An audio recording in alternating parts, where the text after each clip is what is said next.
আল্লাহ ক্ষমতা হস্তান্তর করে দাও। আল্লাহ আমাদের উপর রহমত নাযিল করো। আমিন। আল্লাহ প্রত্যেককে বারবার হেরমান শরীফে যাওয়ার ব্যবস্থা করে দাও। যারা একবারও যেতে পারে নাই, জীবনে একবারের জন্য হলেও তুমি মঞ্জুর করে নাও। আমিন। বিহরমতি সাইয়্যিদুল মুরসালিন। আল্লাহুম্মা জাল আখির কালামিনা আনতাল মাউত শাহাদাতান লা ইলাহা ইল্লাল্লাহ। জাকারিয়া ইসলামকে দোয়া করেছিলেন, ওয়ালিকা দাআ জাকারিয়া রাব্বা। কোথায় করছেন? মাজারে মরিয়ম আলাইহিস ইসলামের। ওখান থেকে মশলা উদ্ভাবন করা হয়েছে আকাইদে নসবী যারা পড়েছেন, এখন বর্তমান নাই। আকাইদে নসবী, খেয়ালি, উমুরাতে আম্মা, শরহে মাওয়াকির, 4টে কিতাবের রেফারেন্স আমি দিলাম।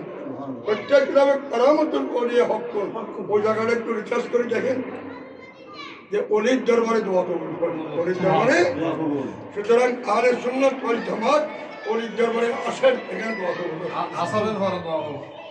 আসর পরে বিভিন্ন কারণ, বাকি মশলা একবারে গুলি গুলি আস্তে আস্তে একবারে ওনার অন্তর বয় দিব। আল্লাহ আলহামদুলিল্লাহ।